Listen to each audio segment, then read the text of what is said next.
Hi, my name is Sixun Dong, and I'm a postgraduate from Shanghai Tech University in Shanghai. I'm pleased to present our work on TransRAC to you. This is a joint work with Huazhang Hu and CVPR Lab members. First of all, what is repetitivity action counting? To introduce our work, let's watch two videos of repetitivity action.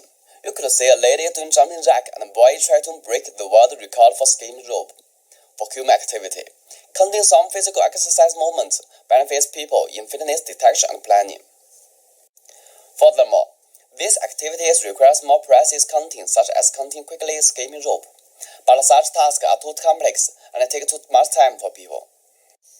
I guess you may be thinking about a question: is this a trivial case of action segmentation? Absolutely not. I will state the three main differences to avoid your misunderstanding. Firstly, for action segmentation, each action types have enough data to predefine when training, but ours won't. Some action types have inadequate data to define. Secondly, the setting of task is totally different. Action segmentation focuses on different actions, but ours is aimed at the same action. The last but the most important one is that repetitive action counting is necessary to generate unseen action, but action segmentation is unable. The following section reviews the previous work.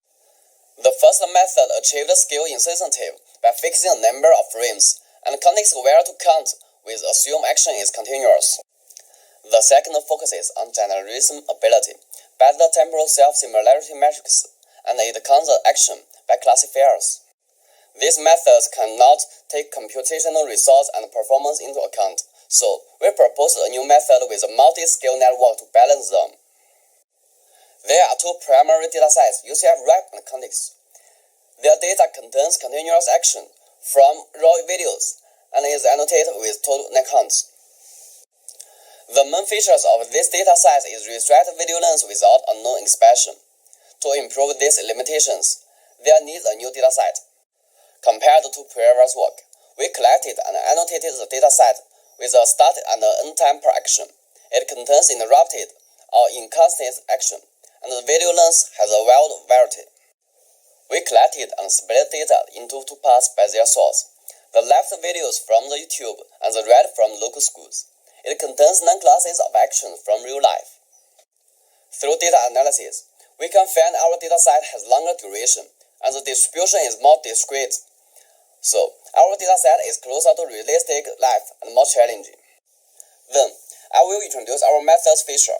We propose a density map regression-based method named TransRAC. It could encode a multi-scale temporization correction and extract feature with transformer. Briefly describe our pipeline. For the original simple video, we use 3 slide windows to generate the video sequence. Then, extract the feature of the video sequence by the encoder. The next step is to calculate the correlation matrix by temporal correlation. Finally, use the period predictor to predict the output density map. The animation is displaying the sample process of the video. We implement that by using sliding windows. The encoder consists of a feature extractor and a 3-dimensional convolution. We calculate the correlation matrix by point attention with multi-head, and the ground truth of density map is generated by Gaussian function. Then, talk about experiments. We use off-by-one account error and mean absolute error between the ground truth and prediction as evaluation metrics. We compared the other SOTA models in video understanding, action segmentation, and repetitive action counting field with others. As table 2 shown, our methods achieved better performance. Besides, our model has better generalism than others. As table 3 shown, we only train model on RepComp-A, and our model outperforms than others on unseen dataset without fine-tuning. At last, we have some relation study to verify our method performance.